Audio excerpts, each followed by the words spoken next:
Good evening and welcome to the Commissioners meeting this afternoon. Before we get started, I would like to offer on behalf of the board our condolences to the Bill Carter family. Commissioner Carter passed away this past week. Also, if you will, keep him in your thoughts and prayers. If you will, if you'll join me for a moment of silent prayer, and then we will have the Pledge of Allegiance.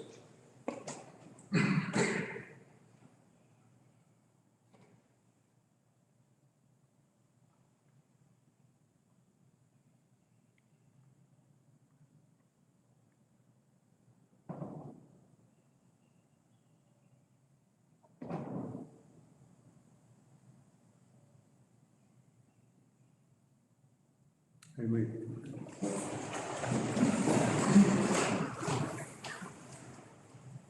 I pledge allegiance to the flag of the United States of America, and to the republic for which it stands, one nation, under God, indivisible, with liberty and justice for all.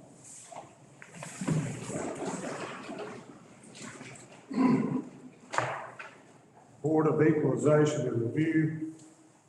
Ms. Smith, you need to swear us in. Yes.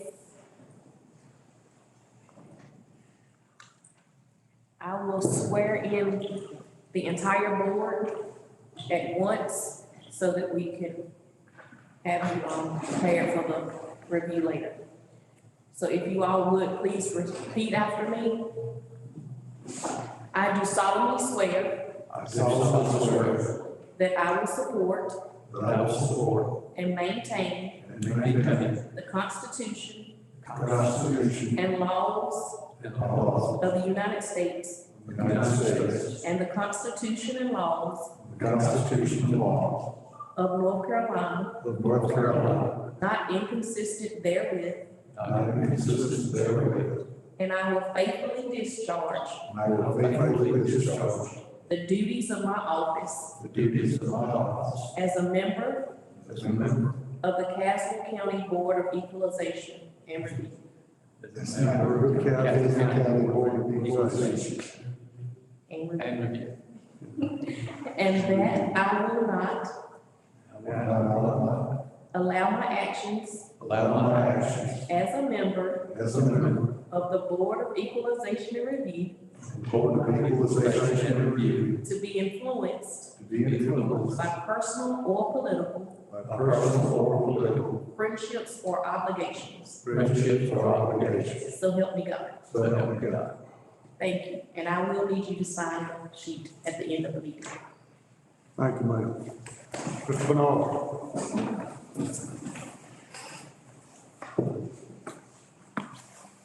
Good evening, Mr. Chairman. Good evening. Commissioner. I have one appeal on record for this evening. This is for the NC4 Caswell, which is the Caswell House, not the Bryan Center, but the Caswell House. And all I've received so far is a opinion of value, which their opinion is $3,461,339, and the county has the value at $5,153,649. Mr. Farrell and I were discussing the issue today. Came to the conclusion that I would send them a certified letter notifying that their appeal is under review by the Board of E&R. And we will meet and adjourn the first Monday in May, and they'll have time to send a appraisal or something of that nature in here to, to sustain their opinion of value here. That's all I have tonight. And if anybody's in the audience would like to, I don't know if anybody out there would like to do an appeal or whatever. But, they're more than welcome, right, Mr. Farrell? He can hear me. Yes, Mr. Bernard. So members of the board, you meet once again to fulfill your annual duty as the Board of Equalization Review to review the tax listings and also hear any taxpayer appeals, evaluation appeals that have been filed this year. As the tax director has just reported to you, he has received one single appeal from a taxpayer. Taxpayers may bring appeals to you as the Board of Equalization and Review at any time prior to your adjournment. The tax director is suggesting, and I agree with his recommendation, that you schedule the hearing, go ahead and schedule the hearing on the appeal, the current tax appeal that's been filed for your next meeting, which is the first meeting in May. Let me just get the time and date certain for you. That is May 2nd at 9 a.m. that you schedule the appeal on the pending matter for May 2nd, 9 a.m. And of course, any other taxpayers can bring forward appeals up until your date of adjournment, which is scheduled also for that first meeting, May 2nd. So that's the work before you is the Board of Equalization and Review and our recommendation to hold the first and only appeal that you have so far. And of course, as the tax director suggested, if there are any members of the public who wish to file appeals this evening, they can certainly do that by coming forward tonight. Thank you, sir. If there's nothing, no more appeals, we will recess until May the 2nd. Yes, sir. Yeah, Yes, sir. just one question. Fine. We have what, property owner taxes of the appraised value. Will we have an appraised value that we support, the county supports, or is this figure you gave us the final figure? No, the figure that the county supports is on the property card. Is adjacent to that is like $5,153,649. 153, how much? 649? 649, yes, sir. Okay. Good, thank you. Yes, sir. Thank you, gentlemen. Thank you, sir. Next, public comments. We have no public comments at this time. Recognition. Do any of the commissioners have any recognitions?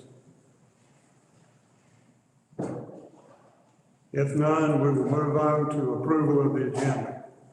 Mr. Chairman, need to make an amendment to the agenda. Yes, sir. We need to remove the closed session scheduled for tonight. Okay. Is there a second on the? We have a motion and a second. Roll call voting on approval of the agenda. Commissioner Dickerson. Commissioner Howell. Mr. Jeffries. Commissioner Owen. Mr. Ostrander. And McVeigh. Aye. Motion carries. Approval of the consent agenda and option A, April the 4th, 2022, regular meeting minutes. Motion to approve. We have a motion and a second to approve. All those in favor will do roll call voting. Commissioner Dickerson. Mr. Howell. Mr. Jeffries. Mr. Owen. Mr. Ostrander. McVeigh. Aye. Motion carries. Discussion items. I'm sorry, there's no discussion items, it's action items. Non-discrimination policy, Mr. Miller. Commissioners, real quickly, I want to go over with you items number 8, 9, 10, and 11. I just want to let you know that these are policies,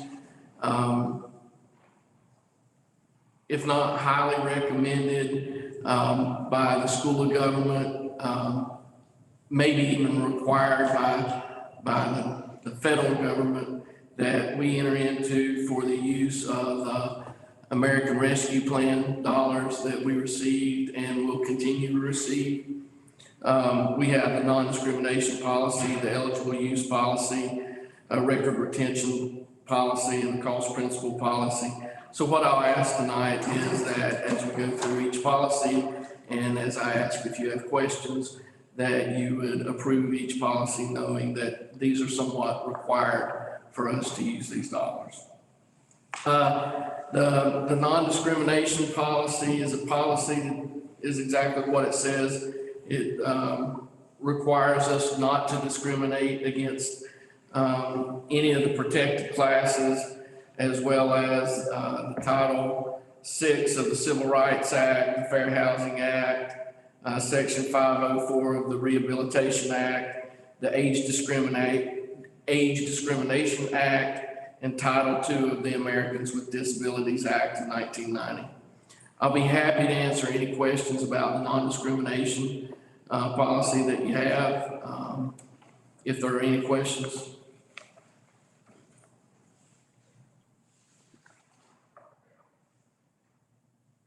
Mr. Chair and Mr. Manager, as you go through the policies this evening, I just note there's a couple of formatting issues that need to be resolved in the various policies. Nothing substantive, but for instance, we just need to add a title in one place and delete a couple of brackets in other places. Again, not changing any of the substance of the policies. If you will, when you approve these policies this evening, if that's your pleasure, if you'll just do that subject to final county attorney approval, and I'll clean up those formatting issues. Do you want to vote on each policy? Or? Yeah, I would like a vote on each policy if that. Okay, roll call voting. Commissioner Dickerson. Commissioner Howell. Commissioner Jeffers. Commissioner Owen. Commissioner Ostrike. McVeigh. Aye. Motion carries. ARPA eligible use policy. Commissioners, the eligible use policy is once again exactly like it lays out. It helps local governments and agencies determine the eligible uses for the policies. I'll be happy to answer any questions you have about the eligible uses. If you'd like me to go over the eligible uses, I'm happy to do that. Is that primarily covered with Exhibit A? Is that kind of the short form or the readable form of that, would you say?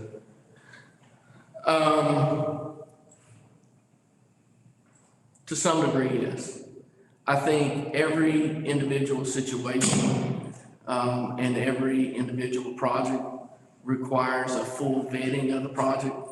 So, for instance, if one says rehabilitation is an eligible use, I think we've really got to look at what's being rehabbed and how we go about doing that.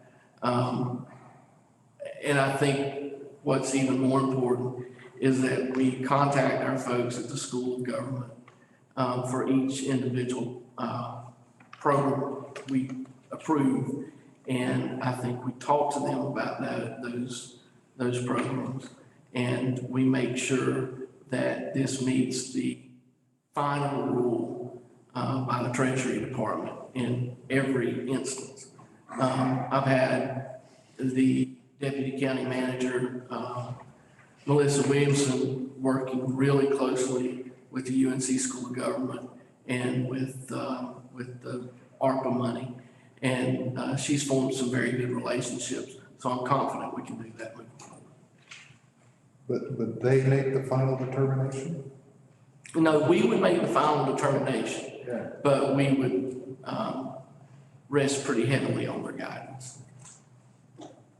So in Exhibit A, which is a lot easier to read than the rest of the document, that's kind of the gateway, and then if you want to drill down, you go to the rest of the document, basically, is what you're saying. Yes. Any more questions on that? Motion to approve. Second. Motion and second to approve, roll call voting. Mr. Dickerson. Mr. Howell. Mr. Jeffers. Mr. Owen. Mr. Ostrike. McVeigh. Aye. Motion carries. ARPA record retention policy. Commissioners, once again, just like it sounds, this policy lays out how long we have to retain the records of approved expenditures through the ARPA funding. Right now, it's a period of 5 years. We would retain all of the documents and these policies associated with those documents for that length of time. And at such time, we would look for further guidance from Treasury on if we need to retain them. At that point in time, if they said we did not need to retain them, we would then close the records or revert to state law, which we have our own retention policy for. Questions?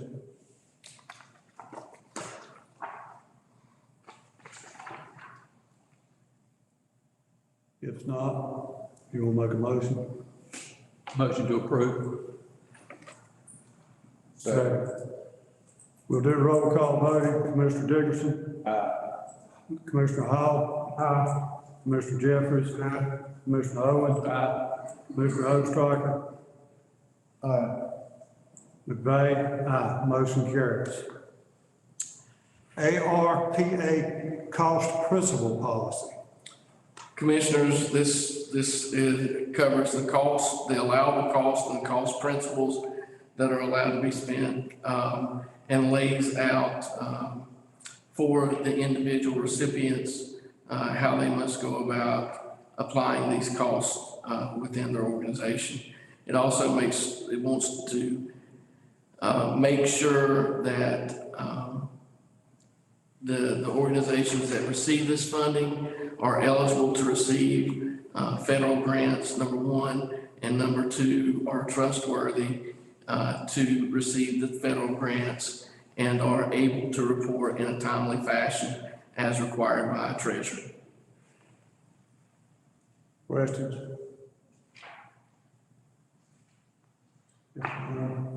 Motion to approve. Second. We'll do roll call voting. Commissioner Dickerson? Commissioner Howell? Commissioner Jeffries? Commissioner Owens?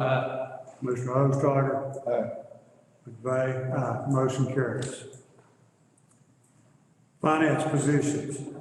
Commissioners, at an earlier meeting, I had requested at least one of the positions we'll talk about tonight. At that time, the board indicated that we should wait till budget time and consider these positions in. Sometime after that meeting, all members of the board were invited to speak with the CPAs that are working along with county staff at the present time. Most of the board took the opportunity to speak with the CPA advisors.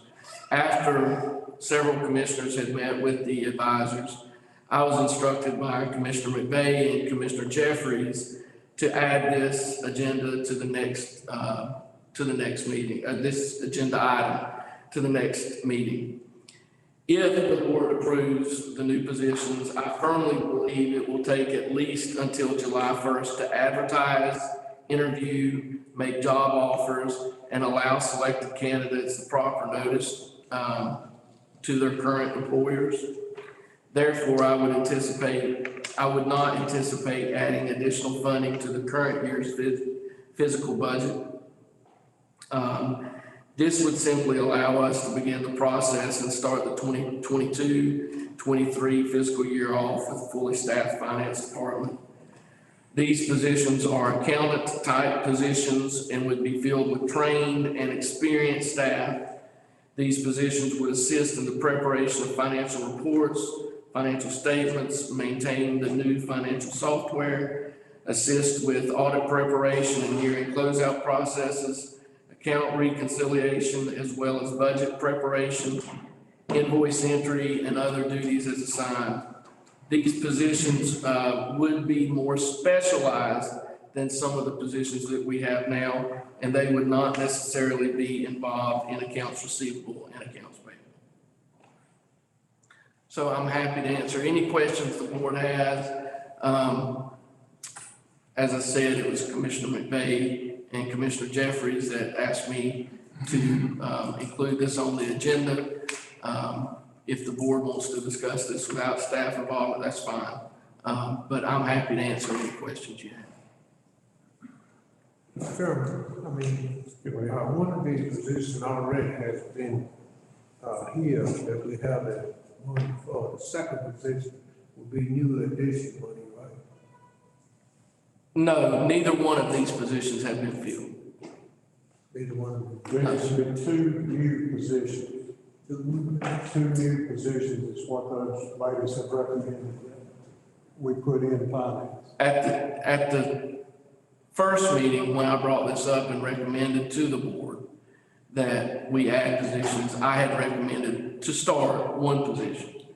I think, the CPA advisors had, suggested maybe to the board, you add two positions. That's the reason I'm talking about two positions now instead of one.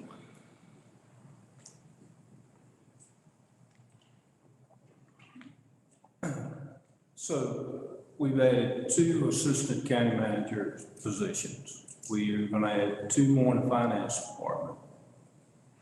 We've had numerous cars added by folks on this board that don't mind spending the taxpayers' money for county employees.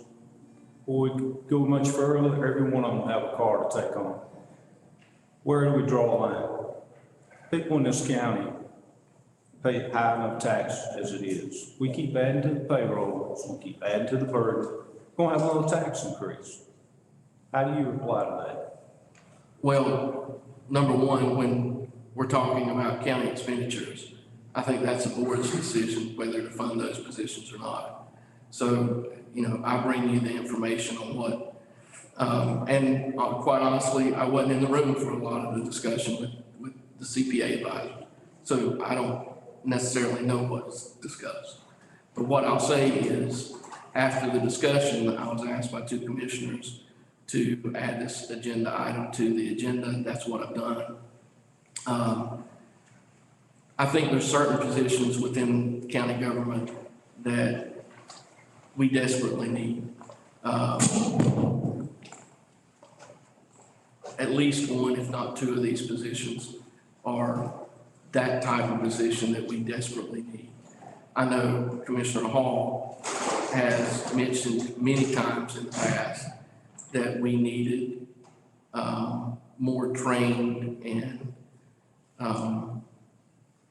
seasoned professionals working for the county, especially in the finance department, to make sure these processes were done correctly.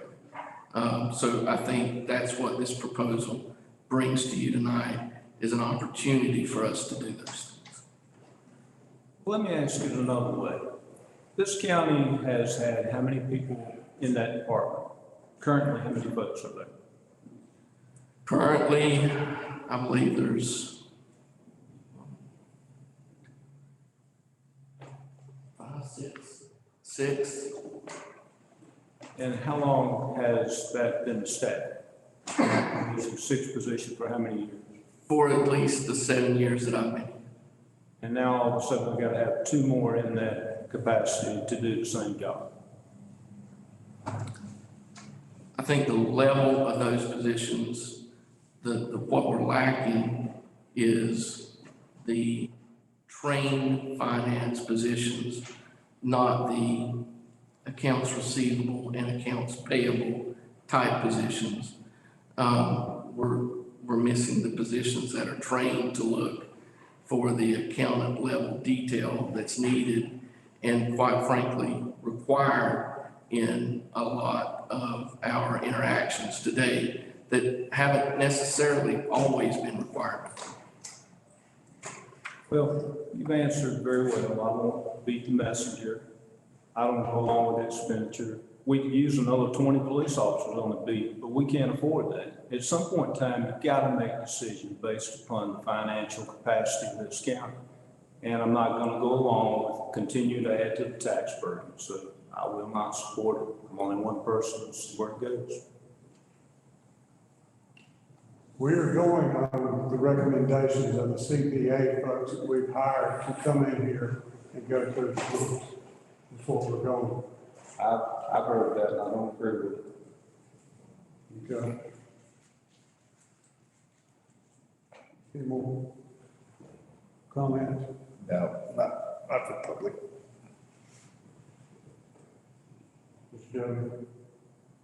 No, I don't have any comments. I mean, I heard a couple of there when CPA maybe came in and talked about some of that section. So I felt like, well, we're putting it on the business of the whole public and understanding what was going on. And, but I did thought the man that quit was on the payroll, right? Well, we didn't refill that position, right? There's one position that has not been filled, correct? We didn't fill that position, so we still got the money there for that position, right? Right, Cameron? We didn't fill that position. So I informed the board, I believe at your last meeting, that we have temporarily filled that position. So we do have someone in that position currently. However, that position would not be the type of position that the CPAs are referring to. That position is strictly a payroll position. That would not be the accountant type position with the level of detail involved to review and edit transactions in our financial software. So the positions are totally different.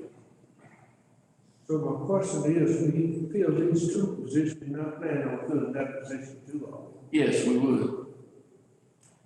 We have to have someone as a payroll person. And if it's the pleasure of the board, we're happy moving forward with one and seeing how that works. And coming back to the board if another position is needed.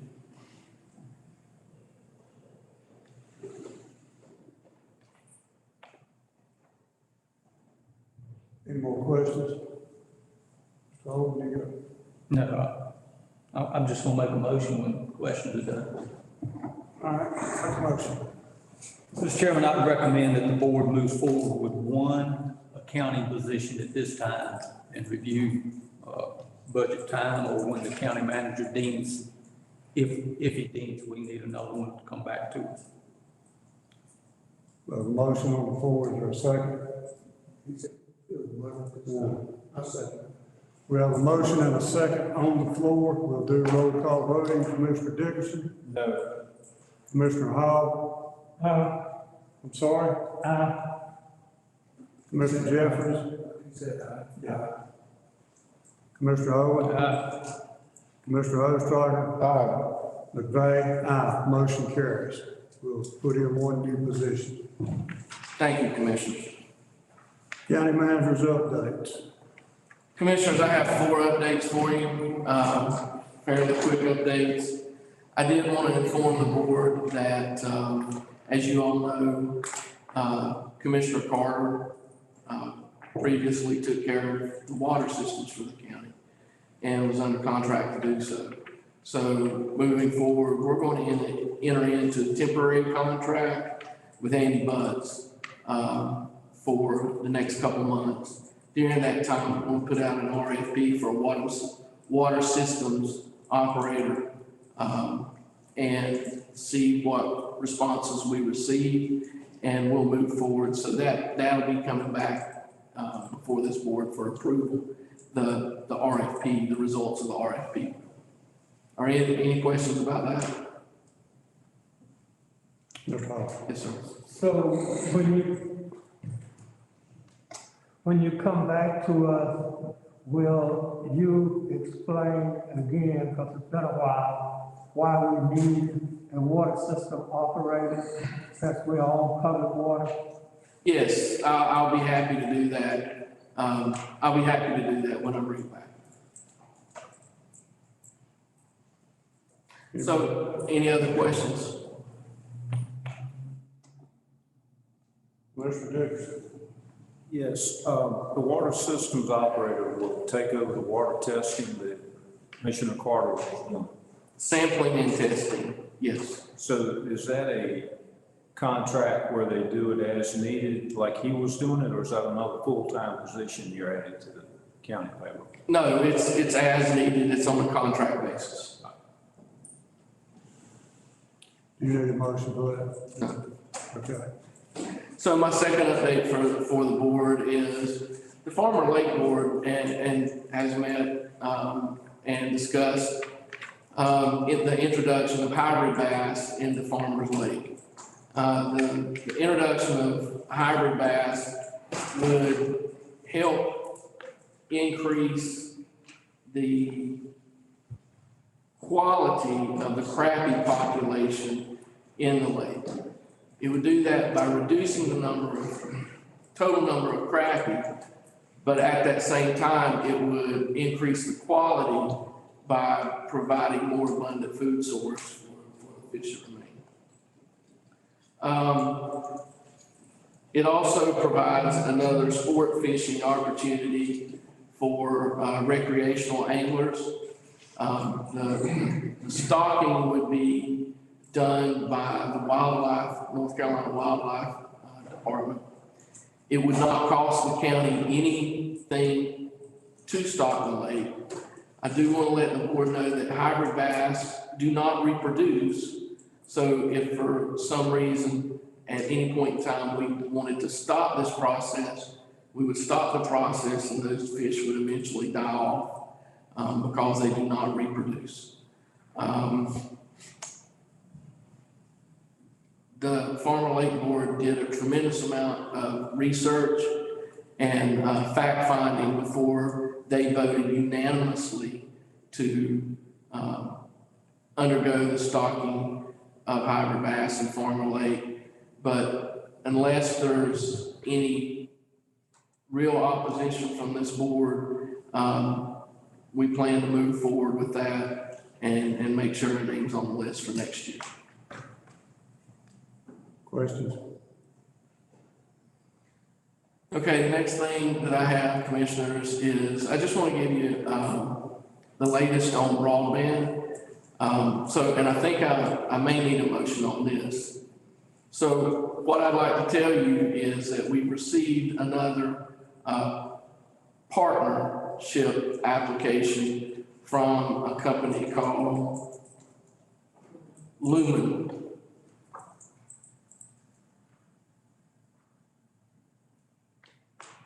So Lumen has bought CenturyLink, and now Lumen is being bought by, I think it's Brightstar. And Brightstar is putting in a tremendous amount of money into broadband infrastructure within the state.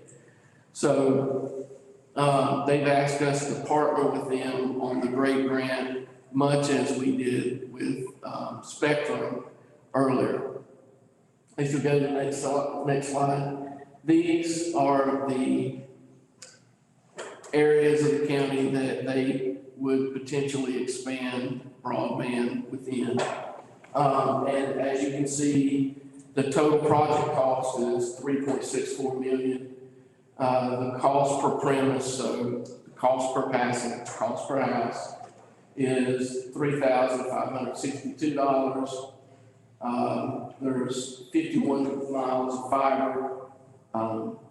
They estimate the state grant they'll ask for $2.55 million. They request up to $50,000 from the county, and the provider would provide $1.04 million for the project. Actually, if you'll move on. So here's just a little bit closer look at the areas that they plan to provide service. Many of these areas are or have been in the past CenturyLink provided phone service and internet service here. Tower. At this point in time, the CenturyLink service does not meet the 25 megabytes download and 3 megabytes upload threshold. So there are processes through the state through the application process that will allow companies to object if they were expanding into already covered territory. So my recommendation to the board is that we would approve the partnership agreement and then through the application process of the state, let the state handle the rest of it. Question. Is there much overlap with spectrums? Matt, There is some. You can see, I was thinking about that northwest corner especially. so the top northwest corner, there's some overlap. Not a tremendous amount of overlap. I would say the largest amount of overlap is on the bottom set of lines, bottom north, east. That's small area. I'm gonna have to get up to see where that is.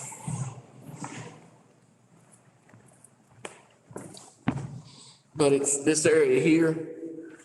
I would say that's the largest. This is a close-up, that's not the whole county there, right? I mean, Right, that's correct. So it's this area here. That's where I think the largest amount of overlap between the two applications will occur. oh, is this underground, all overhead? It'll be a mix. But it is fiber to the premise. So how does this impact the Spectrum Great Grant? So what you have is you have two different providers applying to cover the same area. And here again, this is a state grant application. So my recommendation is we let the state figure that out. We're not involved in picking the winners or losers of the grant application. We're not responsible for vetting any of the internet service providers or ISPs. So it's the state's responsibility. I think we should let the state do their due diligence, do their work. And here again, I foresee our max contribution to all total great grant to be $250,000 max. So the total would be the Right. same. These folks would just get a piece of what we've already. That's correct. What about their program, the subscription costs or anything? I do not have any information on that. And would the state sort that out? That's part of the application process for the state. I know that, or at least I believe there's additional points given for low-cost providers. So here again, that's part of the state application process. I would say we need to let the state do their job. I'm sure the broadband office is more than aware of the capabilities of both companies. Timing wise? I asked about timing, and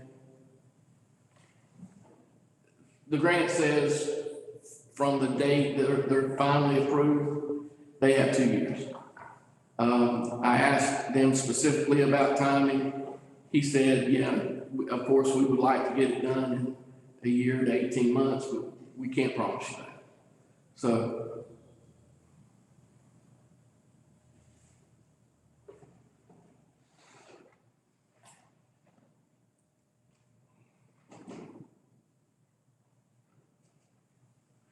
if I could get a motion, if the board approves, to approve the county manager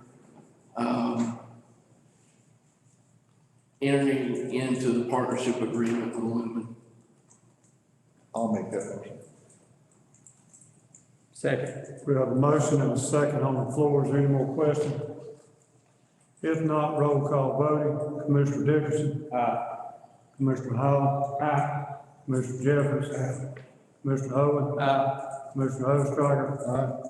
Ms. Bay? Aye. Motion carries. In my last update, Commissioners, I just want to let the board know that we have received a certificate of occupancy for the Bartlett Yancey High School project for the cafeteria side of the project. There's only one small portion remaining for renovation. So the students will be able to move into the cafeteria and adjoining corridors immediately following spring break, or, as the school board of education approves. But for all intents and purposes, those facilities will be ready.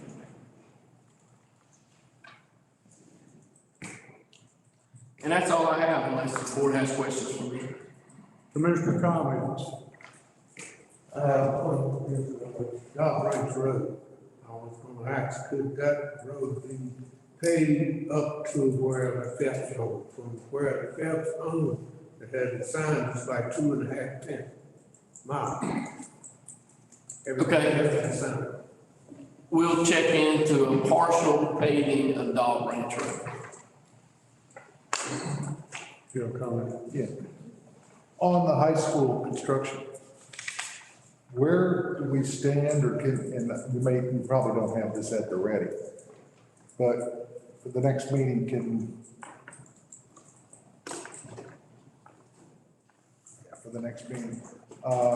we get an update on where they stand on the securing that site for the students? Where that stands, that was a big part of this whole thing. Sure, absolutely, I'll do that. That was not the question I thought was coming. Yeah, I'll do that, absolutely. Okay, what question were you expecting? The one I'm probably gonna ask. And that's an update on the contingency fund. Yeah, that's what I thought was coming. Any more comments? If not, announcements and upcoming events. I'm sorry. Do you want me to give that information? You can just give it next meeting. Okay. When you do it. Okay. You do everything else. Yeah. Announcements and upcoming events. April 22nd, Earth Day Festival from 1 to 6 p.m. to Yanceyville Pavilion. April 30th, Farmer Lake Crappie Tournament. May 2nd, Board of Commissioners meeting at 9 a.m. May 6th, there will be a joint meeting with the Board of Education at 10:30 at the school board office. That's at the administrative building. And then May 12th, there'll be a joint meeting with the town of Milton and the town of Yanceyville at 6 p.m. at the coast. If there's no other announcements, I'll entertain a motion to adjourn. So move, Mr. Chairman. We have a motion and a second to adjourn. Roll call voting. Commissioner Dickerson. Commissioner Howell. Commissioner Jeffries. Commissioner Owen.